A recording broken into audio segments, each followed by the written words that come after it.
It is insane what Southeastern Conference men's basketball has achieved so far this season. Just a few weeks ago, 4 of the top 5 teams in the AP poll came from this league, and heading into March, 8 of the top 25. KenPom ranks 4 SEC teams in the top 6, and there was the real possibility 3 squads were getting number 1 seeds for the NCAA tournament. Instead, the conference may have to settle for 13 bids to the dance per bracket matrix. Yes, absolute insanity. But other conferences have had great seasons as well.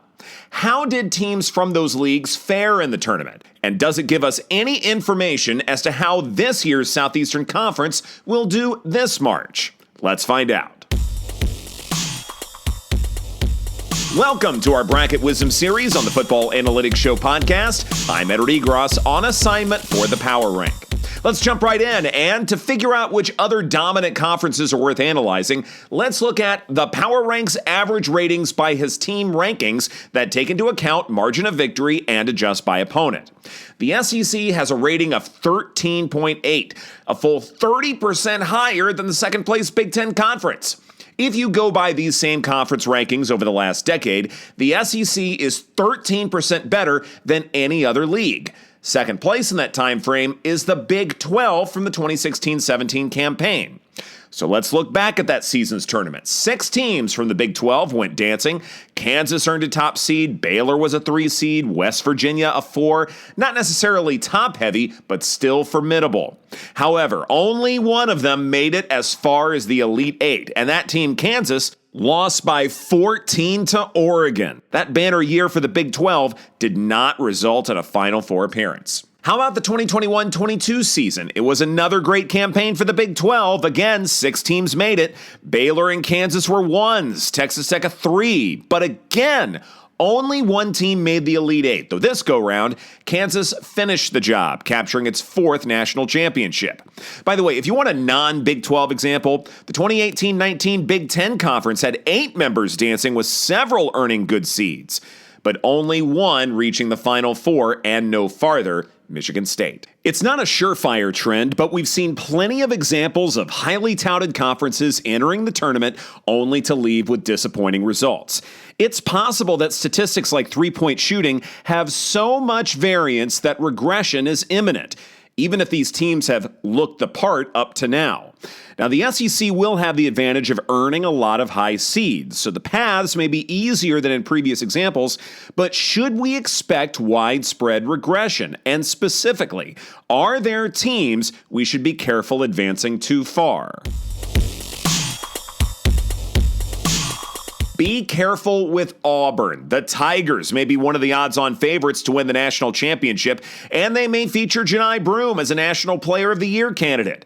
But the Power Ranks ELO rankings as War Eagle 3rd. Friendly reminder, this ELO model is the primary model used for predictions for members of the Power Rank.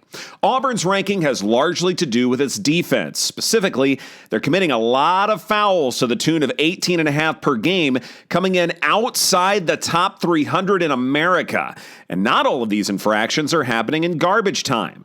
Auburn is deep, but if they face a good free throw shooting team and/or an officiating crew that's calling a game tightly, the Tigers could look vulnerable. Another team with causes for concern is Texas A&M, 20-win team, good conference record, and that recent win over the aforementioned Tigers. All of that seems promising.